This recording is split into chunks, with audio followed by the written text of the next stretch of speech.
Alright, hey y'all, it's Pizza Hulk here in Conan Exiles. Uh, in a place I built once before. I'm building a new base here. We're just outside of New Asgarth in this sweet little pond here. It is, a dangerous place, but it's in a good location. It's fairly central to, map here, at least on this side of the map. It gets me up into the north and Sepmaru and this named and desert and everything. So, other than having a base like over here, I do have a base, my new base down here at the bottom. So I thought this would be a pretty good main base. And then I can use new base for training my thralls, and then like I said, eventually I want to get a map. I've been looking at different videos for places to build a base. People like to build on this island here.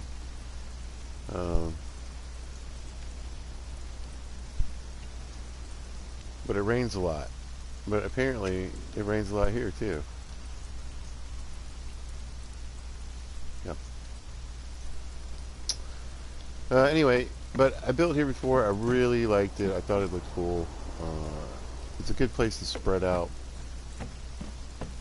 And I just wanted to give a little ground view of what I got going on so far.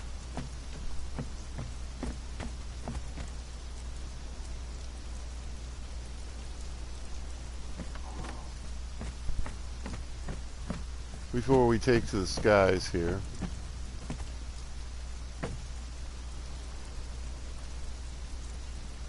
Let the game catch up for a minute. Now on this side I built a little way up, but if I put any kind of railing up here or do anything up here, I wouldn't actually be able to get up and down those stairs. I'm not sure if I'm going to leave that or what, but you can see what it looks like over here without the staircase. And it's laggy today. Lots of room for stations. I forget what I mixed together. Catan maybe, and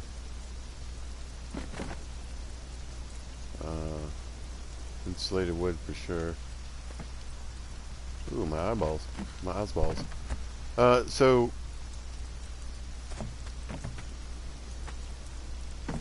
man, it's lagging bad today. What's going on? It's usually pretty decent here. I don't have any issues, really. When I have dancers around, it gets weird, but like, today's the day, huh? Well, anyway, I wanted to use these bridges. I wanted it to be wooden. I did make like a stone entrance. I mean, I'd say it's the rain, but I mean, it rains every time. It hasn't been too much of a problem in the past.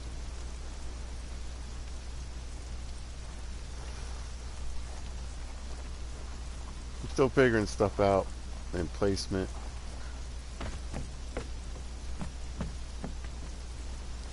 But I wanted to add some dimension to this base. Get a little bit of a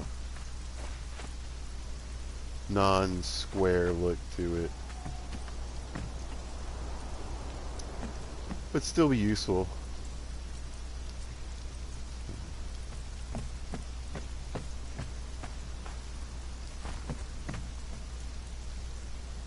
Man, what is going on?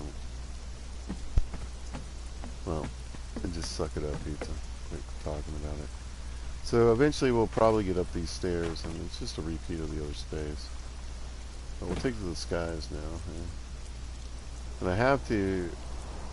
I started to do this video, and I was actually going to start out here with this shot, because this really gives you a good view of like the background, how I have a natural wall, how I have the water for defense. I just used it, is my point, because there's a mean ass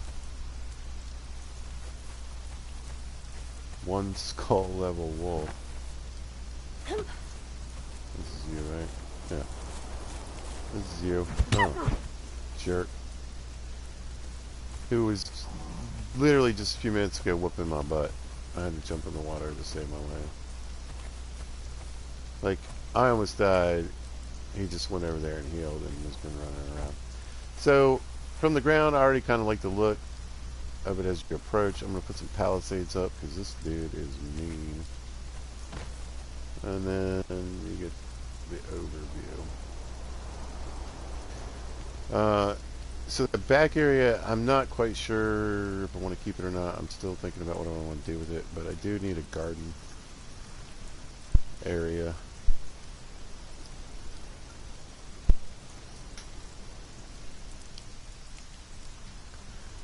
But this is me trying to make something that's not a big square box.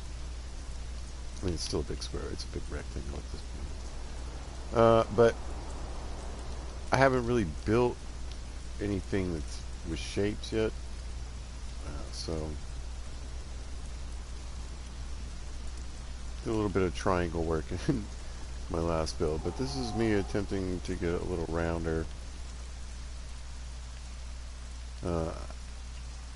This probably wasn't the best dimension because it's more like, you know, an egg. But like I said, I kind of actually liked it when it was done. It was weird to put the roofs on and get like some of the sides on. But I made it work. And I kind of like it. It looks a little ramshackle. We're sort of the point of this base. So this area is going to be what I'm just kind of going to call the, you know, trade area or merchants area, even though it's really just going to be like for a bunch of... But that's kind of like what I was thinking, like an artisan's work plus shop area. I mean, look where we're at. We're right outside of New Asgard. These guys are going to need weapons. They're going to need shaped wood, iron and steel ingots. I got all that stuff. And, you know, for me, they could give me a few sorcerer's skulls and thralls. Alright, guys? No problem.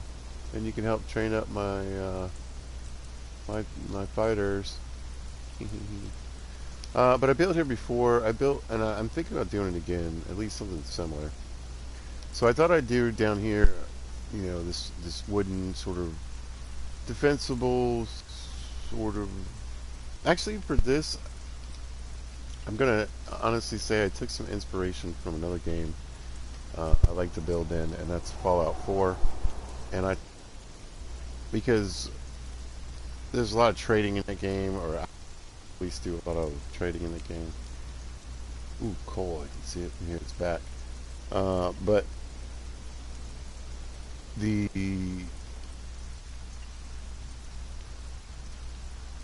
idea of sort of this defensible place where you can come and, you know, trade, get your horseshoes,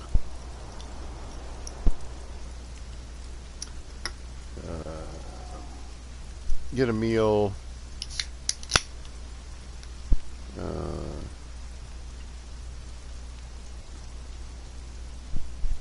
get a new tunic, you know, whatever these people are doing.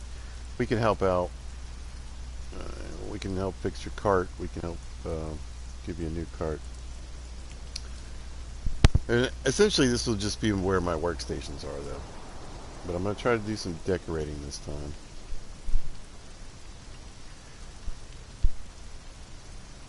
So this is, like I said, this is going to be like the basic area where, like, you know, ironworks, leather, carpentry, etc. will all be in here. And then if I want... See, it doesn't really matter if I put a workstation up here and I can get somebody up here. I'm not sure that I can, but I don't know if the workstation's going to fit. But I thought it might be a cool storage place. A little bit of role play for decorations. But this one has definitely got plenty of room for workstations. So I was thinking either wizards or alchemy.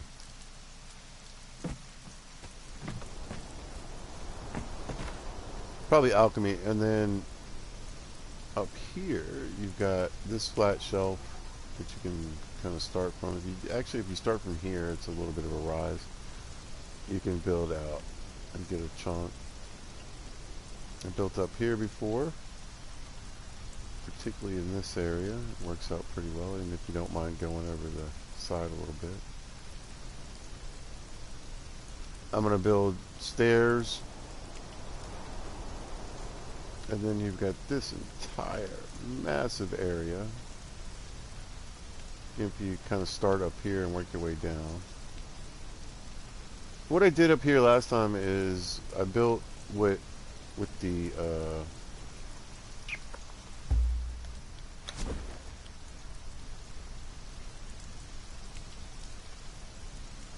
storm glass. I used it to make like basically a bunch of ruins, and some of the ruins I had turned into my temple for set, and I'm gonna do something cool with Yogg this time too, a little better. But and I have my Yogg temple up here. But then I thought it would look cool if there was just a bunch of ruins up here, and that we had repurposed a few of them. So then I ended up building a little place for my alchemists, and then another chunk of ruins where I threw in a bunch of the flotsam stuff like we had just kind of built. So the alchemist place was just in the ruins, but the sorcerer's place was like in ruins, but where we built actual like structures into it along with it. I kind of like the way that looked. You know, we sort of took advantage of something that was there, which a lot of people would do in this situation. I mean, a lot of these people live in old ruins, so.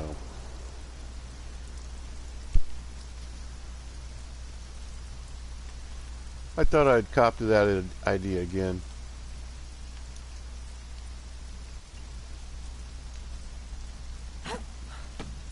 But, so other than, I mean, obviously there's not much to show, and there's still a ton of work to do before this is ready. This is going to be a pretty big base, but I'm going to try to spread it out too. That's the other thing, you know. A big square with a big yard filled with all my stuff. It's actually pretty convenient and practical, obviously. If you don't have to walk from one station to another completely uncovered from one side of the base to the other, if you can just kind of like, hey, I'm going to take this from the tannery and put it here in my tanner's table. Oh. And I'm going to take this from my tannery and I'm going to walk over here and put it in my armor's table. There'll be some of that in here, though. Obviously, I will set up some practicality, but I do want to do a little bit of, I don't know, decorating. But since it's night, let me get to another point. Actually, you know what? Let's get to my other base and chop off all this stone.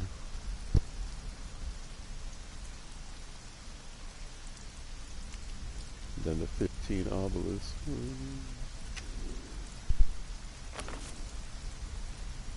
You're gonna have to kill some sorcerers.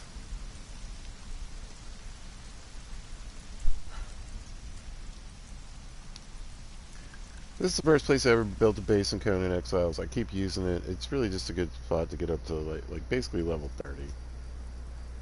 And I like this area for training thralls, apparently. Which is something that's new to me. I'm just, well, what I didn't do, I got to level 60 in my last playthrough before I even started messing with thralls. And I realized that was a huge mistake. So. Welcome to Noob Camp, and that's what I'm talking about. This works, believe it or not, this horror show, but it is extremely practical.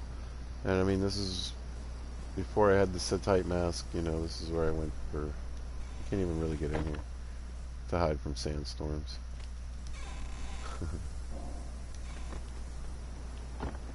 I've at least built a structure in my last playthrough, but you know.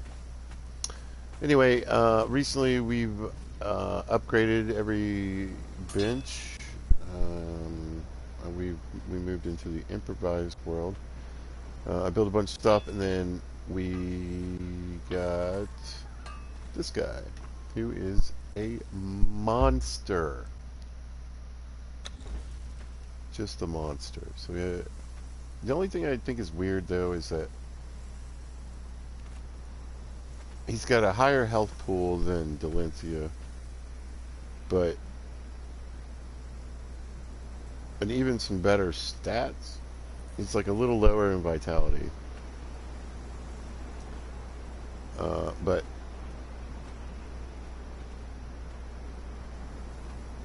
what I don't understand is that he levels his experience pool is way smaller than Delencia's. Yeah. I bought her for 50 obelisks. You see what I'm saying? We got to go what are we? 288,069,775 to get to. They're both level 9, and so for her to hit level 10, it's going to take me a minute. Plus, her health is lower, even though she has a higher vitality chance, right? But if you'll notice, her strength. Well, actually, her strength and her vitality are a little better, but. No, her strength is at 80, and his is at 100. Same level. She's 24, 44 in strength and vitality.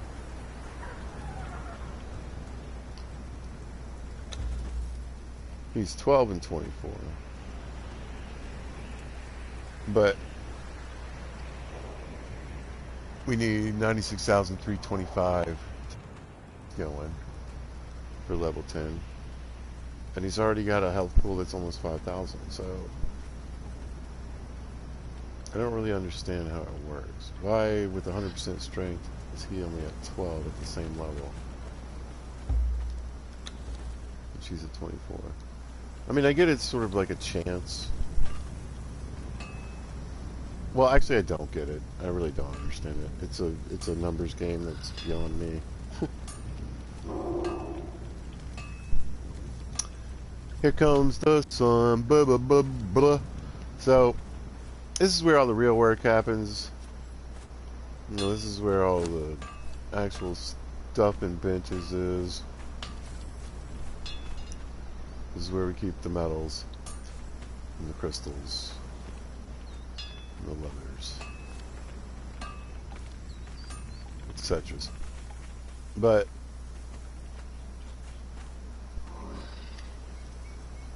it was definitely time to move as far as base is concerned, because once I hit 60, which we're now at level 45, you know, like I said, the real point for me was to get this place going to a point where I could get to level 30, get some new equipment. Yeah, we're ready to cook. Put some iron in there too.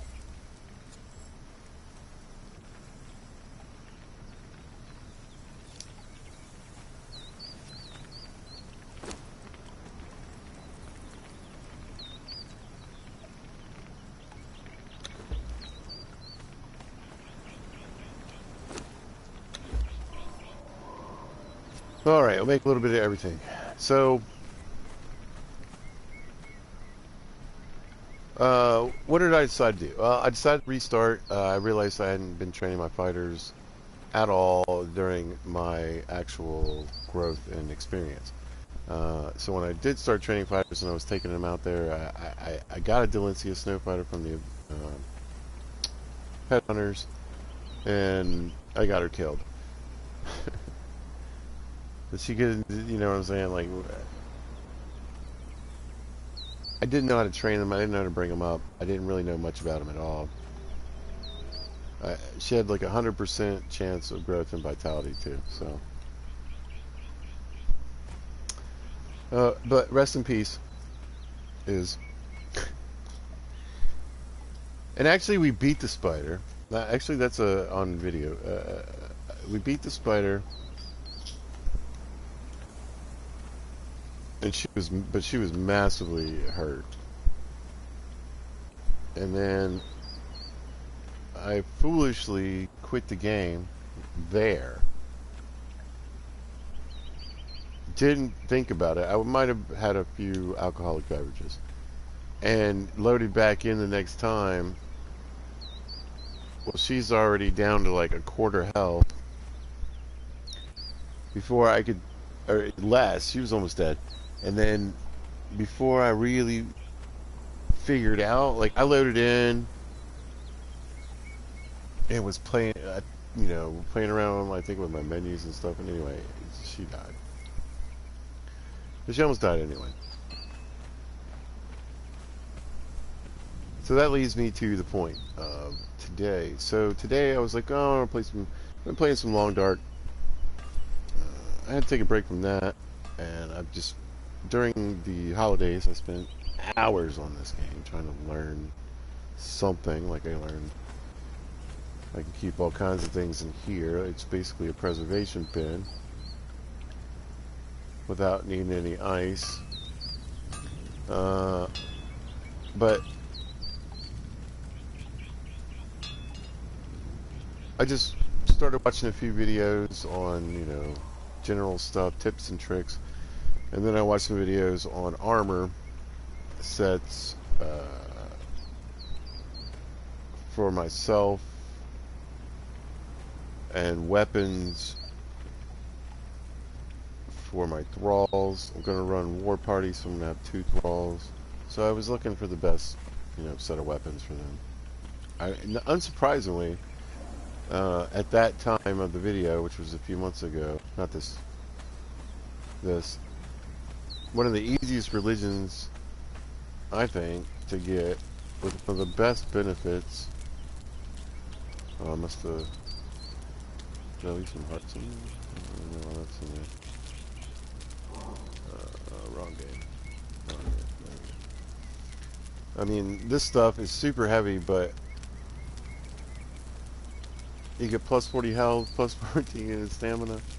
It's food, and it never spoils. So you'll see. You can see I got some in my inventory right now. That always is with me.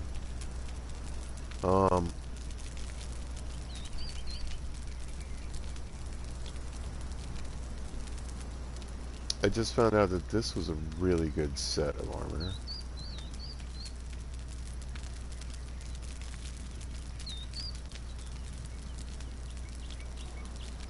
But eventually you get a weapon called the Tenderizer, which, even though I had all these legendary weapons that I've been using from the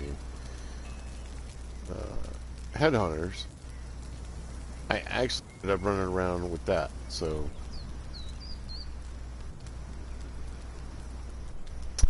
note to yourselves, people, apparently it's a pretty good duo combination if you really... I want to run 2 because I want to play with the cats and the pets at some point. I have Ulrich, the Mountaineer, who... sorry. He lives here somewhere, right? Yeah. Who has all this fantastic inventory for me to keep shit in. And then we've got his friend in arms, Delencia. So, and basically it just takes so much work. I've just been taking them, like, I'm going to take him out next, get him up level 10, see what this little perk thing is. Then we'll take Delencia out because, again, we have this ridiculous experience pool. Like I said, he's under 100,000 for his level 10. She needs to be, just like barely 12,000 short of 300,000. But she's a monster, man. So we'll give her that, and at least her points are going up higher in vitality. So hopefully we'll just keep getting that health up. Either way, uh, in this playthrough, the first 50 obelisks that I spent on a not a worker, on a combat fighter. In fact, the only 50 obelisks I've spent on a combat fighter. This is who I got. So I've also watched a lot of videos where people are thinking they're gonna nerf basically like what you can get. I think what they're gonna do is end up changing what you can get from the carts. So different legendaries, maybe there's stuff that you know isn't that great. I don't know. Here's what I knew coming into this playthrough. I knew that I could get some sorcerer skulls and some sorcerers, some alchemical resin. I knew where to get them. That was pretty easy early game, and I was going to do that and get the goodies. And as soon as I could get a legendary, I was going to get a legendary. I got the spear, and then axe. I don't know. Eventually, I got my buddy here, El's Drinker. I've been doing daggers just because it helps. I think that's a pretty good weapon early game. But at this point, I'm gonna switch. I think to the short sword for me personally. And weapons that I can make and go epic. But I mean, if I was smart, I guess I would go and put points into maces. But in the end, I don't make that mace. I just need like a tier. Well, I need an archpriest to get the best stats, but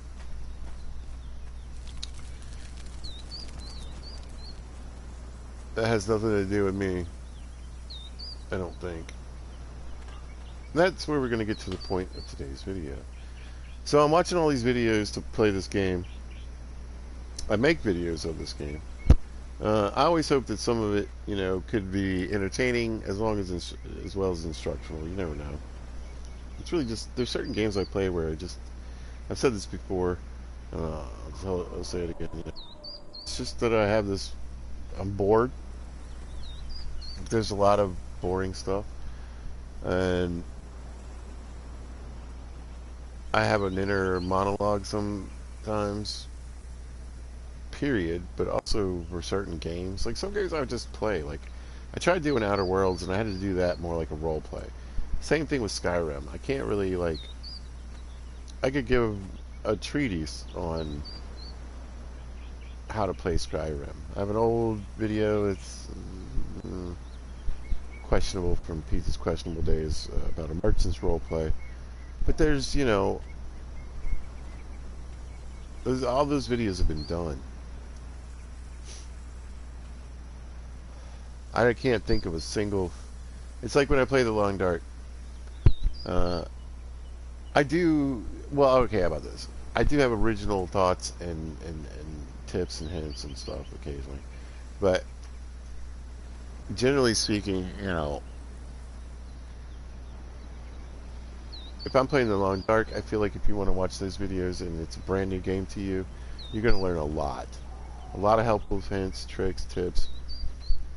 And just map knowledge. I go all over the place. I have pretty good map knowledge for the important places in particular. So that's cool.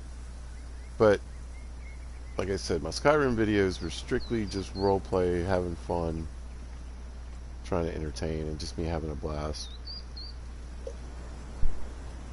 Call of the Wild. It's probably mostly, like I said, that when I do those videos again, you're just wandering around the woods, so I feel like talking. I would say that there's a ton of information you can get from my videos that would certainly be helpful to a new to mid-level player. Anybody that's probably above might enjoy the shooting, but probably isn't going to learn anything. But I feel like those are entertaining videos. Pretty good at that game. I spend a lot of time on that game, and I think also I'm a kind of a voice for that game in particular, as far as like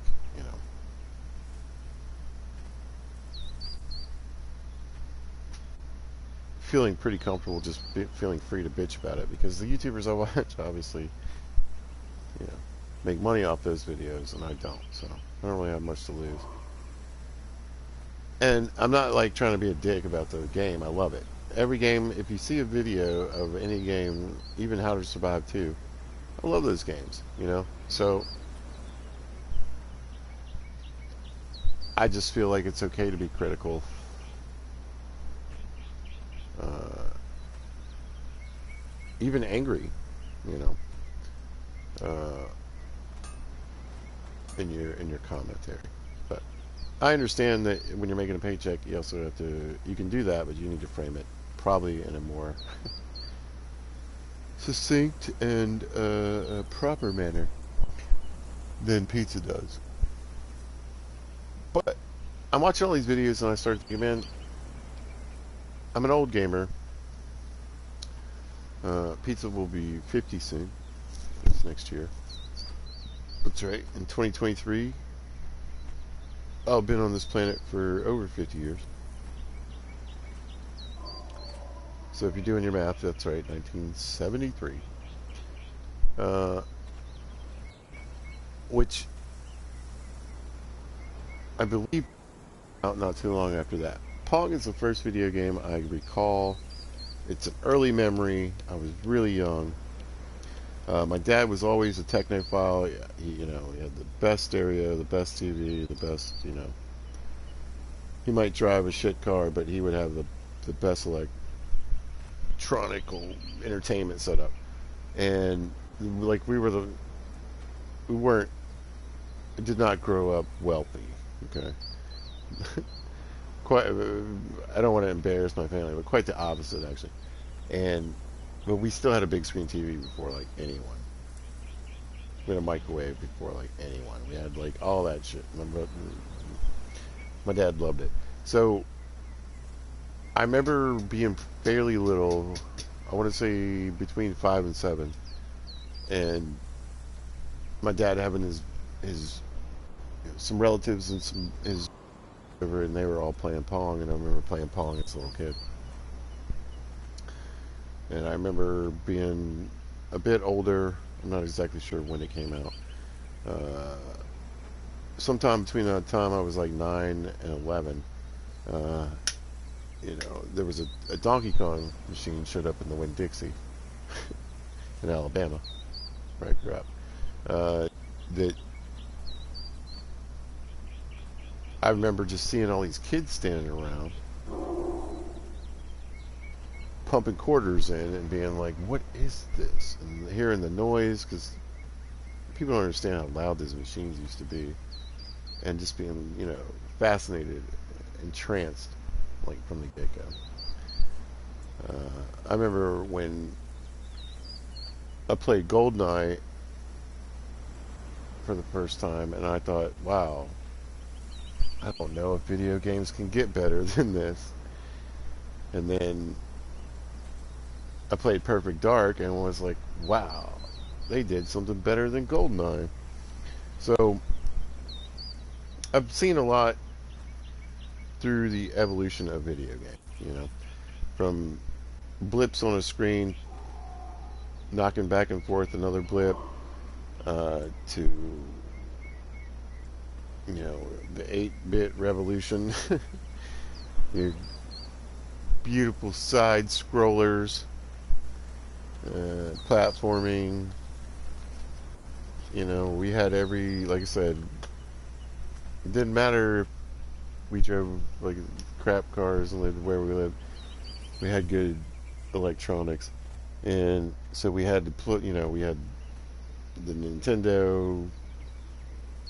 My brother and I would play Duck Hunt, and there was an Olympics game that came with we had the pad that came with it that you could apparently you're supposed to be able to run on it, but it made too much noise, and the parents but it was the room above the garage when we were stomping on it, so we ended up figuring out how to pound it with our fists. It was faster. And anyway, so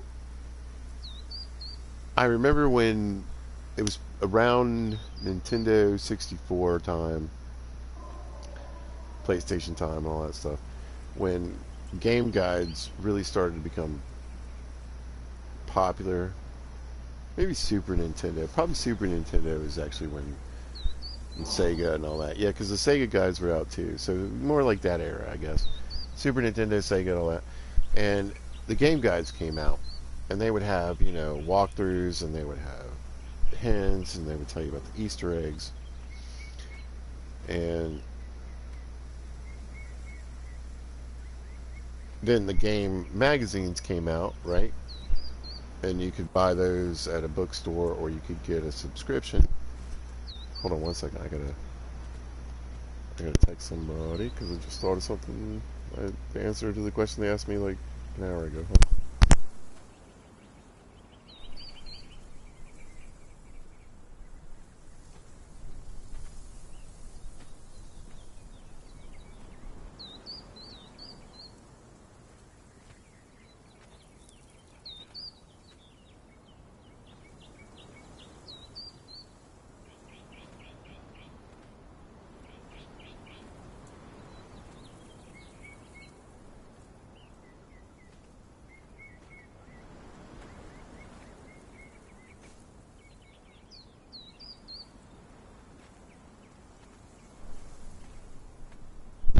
All right, perfect. Man, I love texting a bro because it's either like they'll never answer or it's instantaneous. Bing, bing. So yeah, the game guides came out, and then the you know, game magazines and subscriptions. Um, and I remember using those. I remember the first game guide I got. I think it was for Turok, which was the game I played on. I believe it was Nintendo 64. Hello, lady. Um, because there was some stuff in there. My brother and I were having a tough time. My dad played video games with us too. So my dad, my brother, and I we all played these games, and I remember like that was the first game where we were like felt like we were missing something, you know. Like we felt like, yeah, it seems like there's more stuff we could be doing because we played, and that was one of the first games. Turok and GoldenEye were one of the first games, and I love this memory because it was so fantastic. And I played video games with my kids too, as I grew up, yeah, well, as we all grew up. But I remember, you know, my dad and my brother and I and my mom sitting there watching us. Uh, you know, playing the multiplayer part of it and like trying to kill each other. But that's the first time I remember like looking at a different piece of media to inform me on the media that I had purchased. And they were, you know, they weren't cheap. They were like $19, you know. Well, $20. They were $19.99. They were gorgeous though. I wish I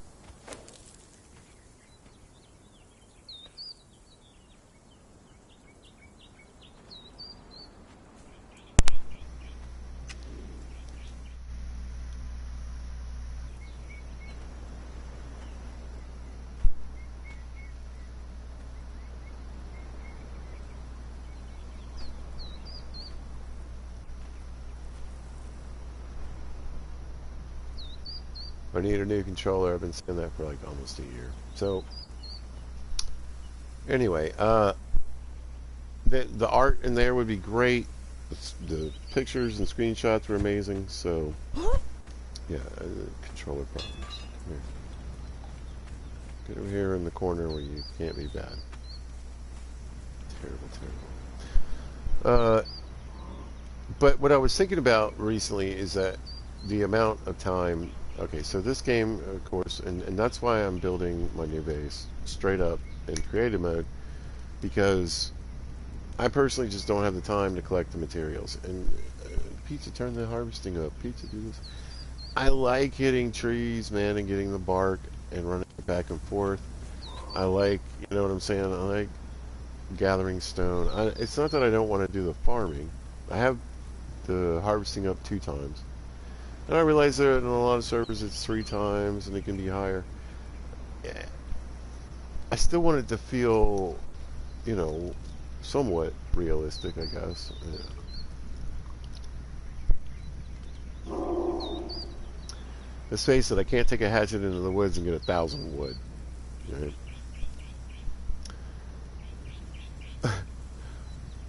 But so none of it's realistic, I suppose. But what I do want to say is that, you know,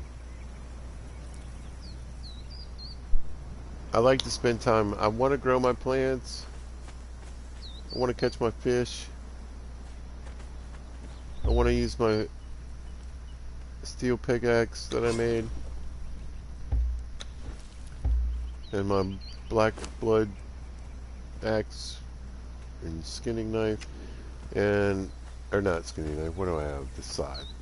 You know, I want to do all this stuff. I want to play the game, but I don't want to spend, you know, 75 hours gathering materials to build my new base. And I feel like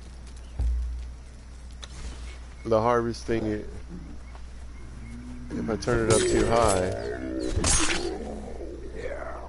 oh, they're on, they don't want to mess with me. What now? You want to mess with me now?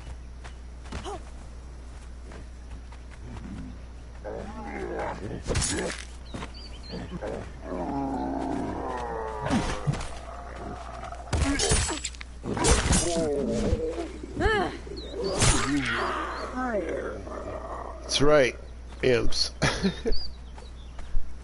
I'm a killer of imps, yeah.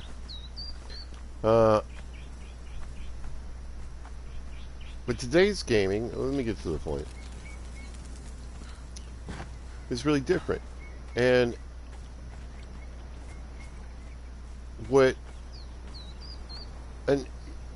here's the thing. You can't argue about old games versus new games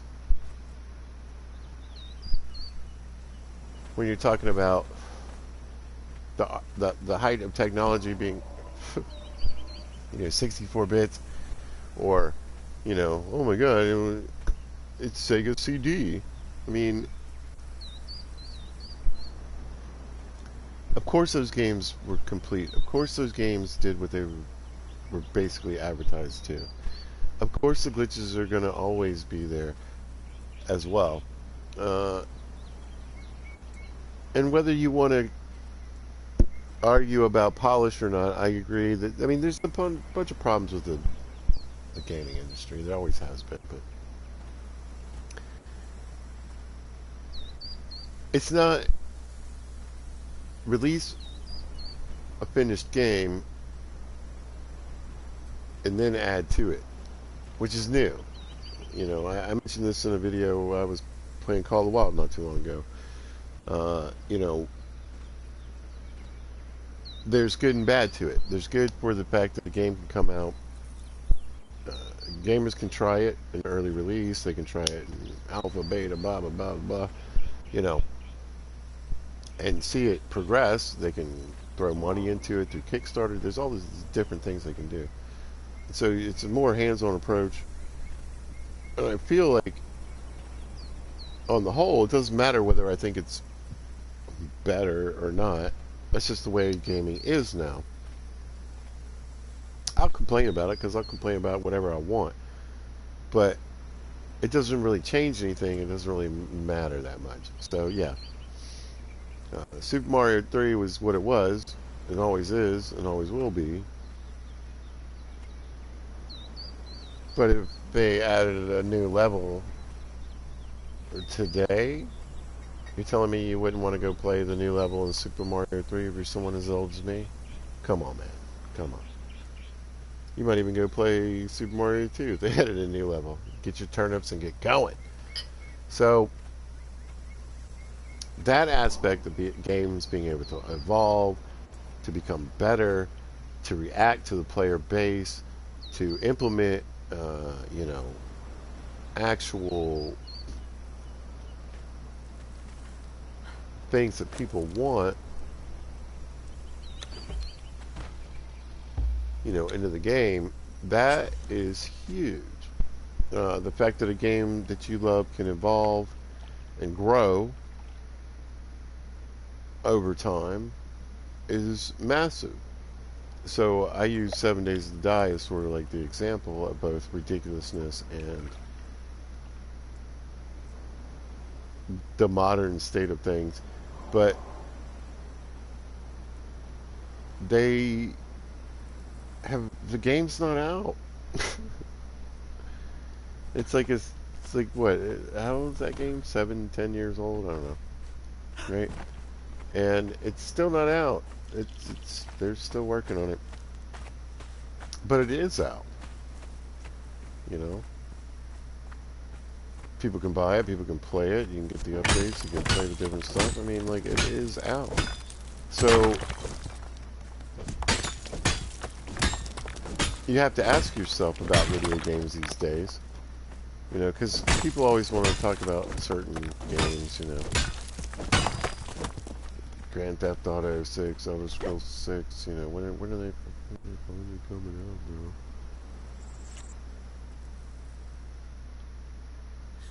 Which is another thing, because again, Elder Scrolls Online and Grand Theft Auto Online is where they're making the money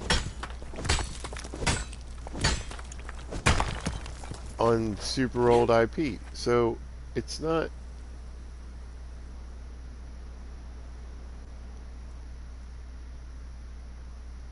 a bad, business model. Can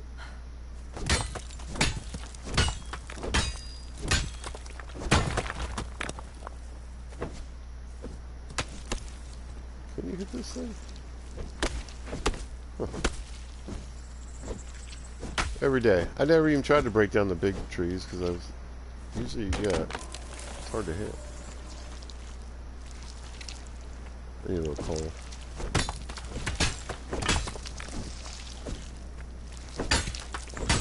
There's gonna be a lot of smelting going on.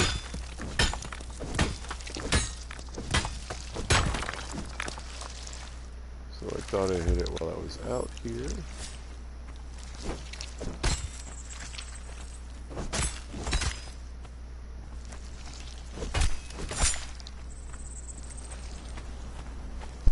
Because whatever, I'm cheating anyway. So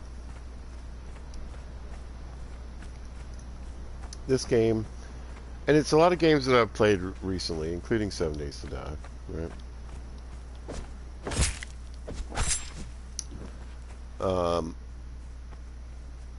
Ark,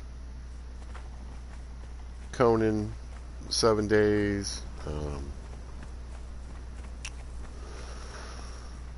Green Hell to some degree, but not as much as the other games I mentioned, but I'll just throw it in there. Oh, The Forest.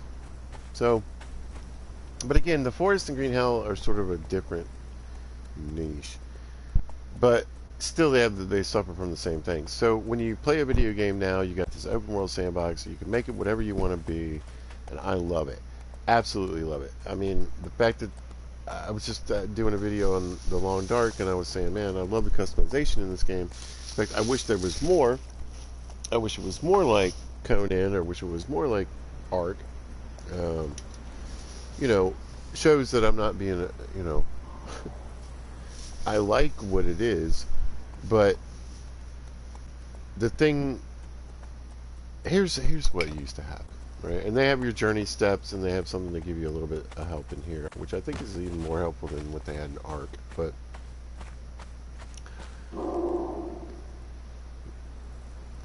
it's day one in a game I'm playing on a PlayStation 2 or a Nintendo 64, and it's gonna be like, okay, but we don't have open world sandbox, but it's gonna be like, go here to the statues.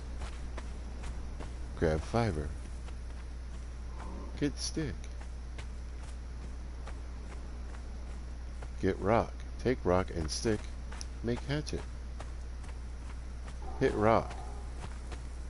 Hit rock with hatchet. Get stone. Hit gray rock. Get iron. With iron, and then it'll tell you, when you get stone, you can make bricks. With bricks, you can make hardened bricks. With hardened bricks, you can make blah blah blah. With iron, you can make blah blah blah. And then you don't have to like not know how to make friggin' hardened steel.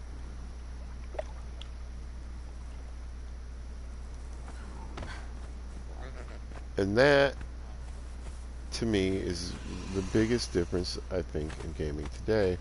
Is that, first of all, I think you're the only. And again, I say this with hesitation. Literally, like, I can only think of one title I would buy on day one, and that would be Grand Theft Auto 6. And that's because I'm a sucker, you know. Beyond that, I really can't think of any title I wouldn't wait at least 3 months for. Now, I was a huge Saints Row fan, and I thought Get Out of Hell was a trash game, but at least some of it had that Saints Row feel. I thought it was, as far as like, it was a cop out. They just copied the last game. I accidentally finished that game in like 3 hours. But beyond the point, I was excited for the new Saints Row game. And then, but I mean, I knew I wasn't going to buy it because there'd be problems. And when it came out, you know, glitches, this, that, and it became some other kind of game. There was a time in that PlayStation 2 era, right, where it wouldn't have mattered. I wouldn't have known if it was a good game or not. We didn't have the media to do that, but I'd have just bought it.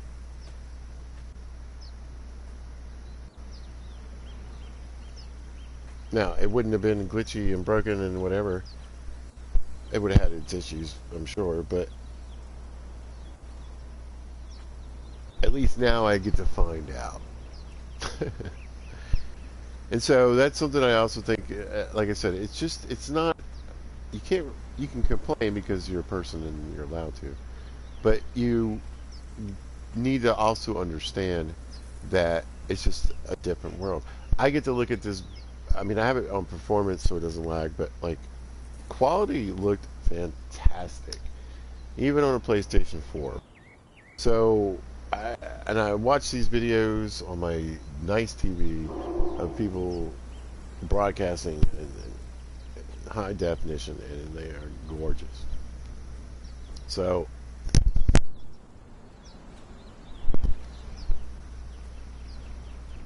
we have all that. We have the open world concept now. We have sandbox, creative modes, mods, without a doubt. And this is something I always stress in just about everything, right? You may have fond memories of the good old days. There may be certain aspects of then that were convenient or pleasant or worked out. So yeah, Super Mario 3 came out, it was ready to go. You didn't need patches. You didn't have to wait for something to get fixed. You didn't keep falling through the world every time you went to this one place. Game was done. But if they decided to add blueberries into the game that turned you blue and gave you the power of frost, you're telling me you wouldn't have liked that? If they were like, oh, we added 2 new levels, you wouldn't have liked that? So the fact that games can continue to grow and evolve is good, but it's also kind of a thing where, again, I was mentioning in that Call of the Wild videos that games can evolve into something that is not what you originally signed up for or started to play. And so whether it adds more difficulty, challenges, whether it changes the format, the look, whether they add something or whatever that you think makes the game too easy or too hard or whatever, it doesn't really matter. You're in a situation these days where, like, the other aspect of that is that you aren't necessarily getting as the end result the package that you were sold on day one. So you know, Call of the Wild has had a lot of changes which could revitalize a certain base, part of the base. But for a player like me, it's also kind of turned me off to the game in a lot of ways. And certain things have changed that I used to like aren't there anymore, and certain maps aren't the same. And so, if I was buying that game today, I don't know how I'd feel about it. You know? But I understand what they're doing. I understand it's to keep generating new sales and new players and creating things that they want, or what they think they want. So that's really one of the biggest differences, I think. The game that you buy today in 2023 is probably broken, probably doesn't work right, and it probably needs a patch and a fix coming up soon. Once they suss that out, and that's any platform, once they suss that out, you've got maybe like 6 months before they want to give you something special because it's a new game and they want to try to regenerate sales. So here's the new gun or skin or battle mode, right? And then throw in events.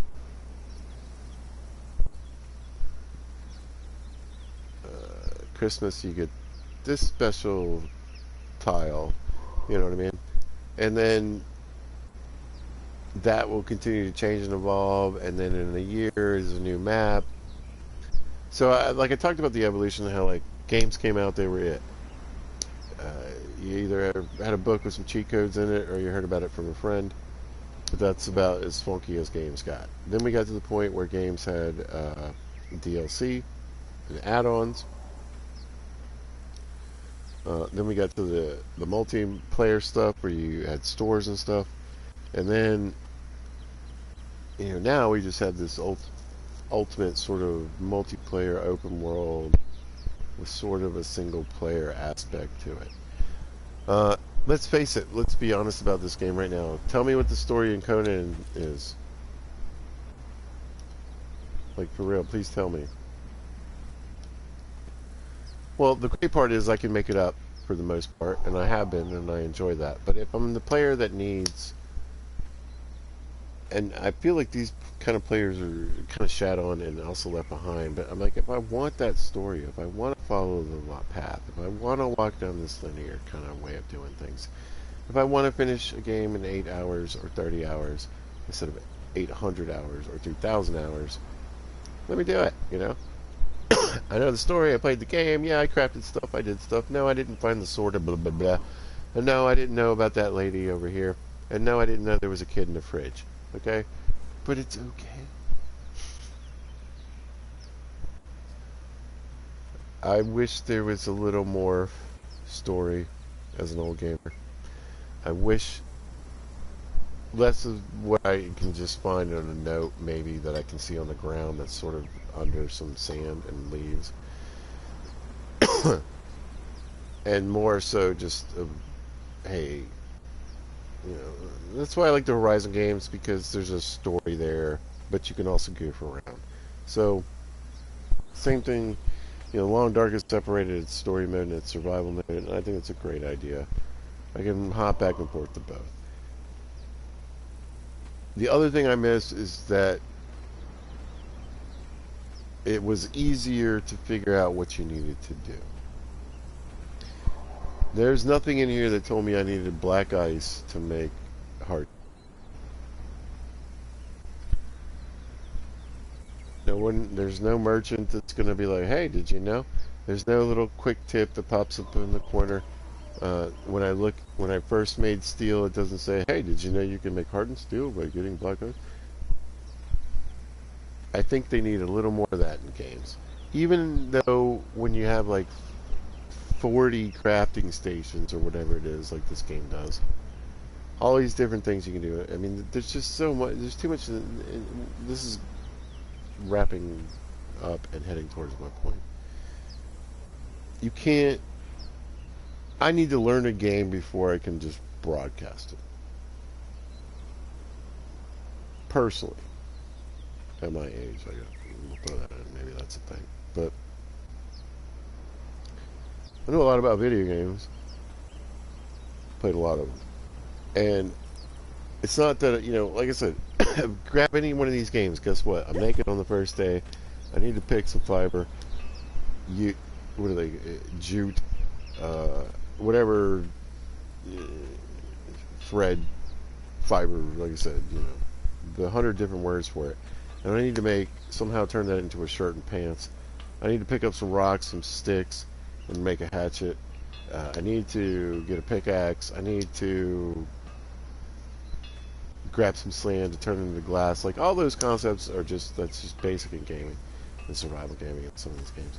And I know that stuff. It's not like that, but like, knowing what I need to use tree resin for would be nice. And knowing that what I can put in these things and what I can get out of them. Like a small... This is put bones in here and you get bone powder. Okay, but there's a lot of things you can put in here and get a lot of stuff from. Like rocks to get salt. There's nothing that says you can crush rocks to get salt that I know of. It's certainly not easily available if it's out there. I don't think it is. So what happens is, I want to like day one a video. It's going to be alright. I could do a whole series on it. But it's like when I watch Noob's Gaming playing the Long Dark. I'm like, oh my god, if you guys would just go to YouTube and look up a few things.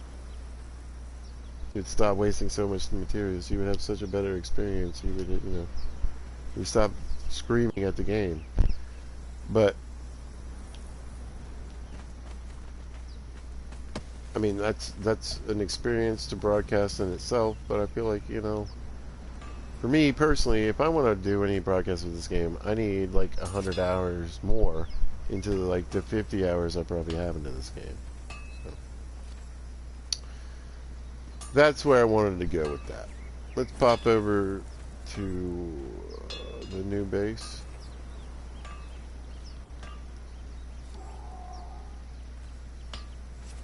Yoink.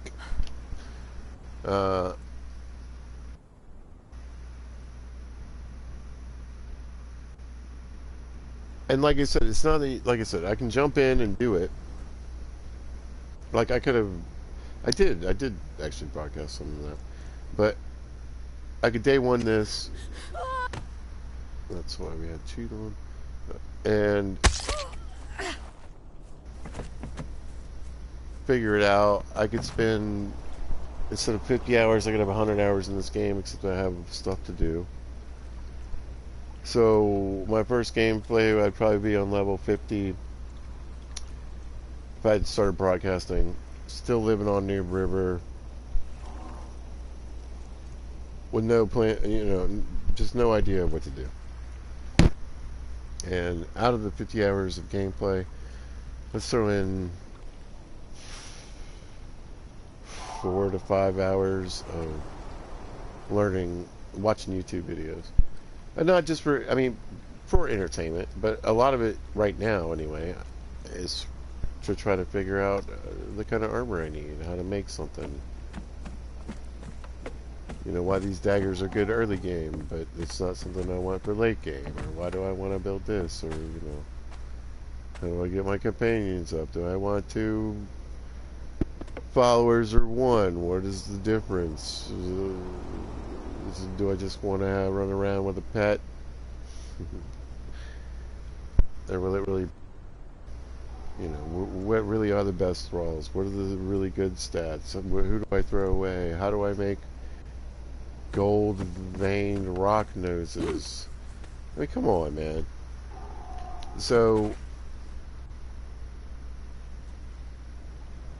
I'm going to keep broadcasting. I'm not going to keep doing what I do because I get bored. And I like showing all my stuff, but I don't feel like I'm really going to be able to do that day one playthrough until I really learn so much more about this game. So that's what my mind was at, and that's what I decided to talk about today. Like I said, not much to show off here, but you can see the beginnings. we're starting to make a little change. We're getting out of the square box-ish. We're still there, but you know, squares and rectangles are good structures. But we're gonna try to like funk it up a little bit, and like I said, I think I might do the abandoned abandoned old ruins that we've sort of repurposed again. I kind of like the look of that. So. Well, I need to use the restroom. I'm a little bit hungry. Life needs to go. So if you happen to catch this, thanks for watching. I appreciate it. If you see this at a later date or time, thanks for watching. Hope you guys are having a great day. Y'all be good to each other.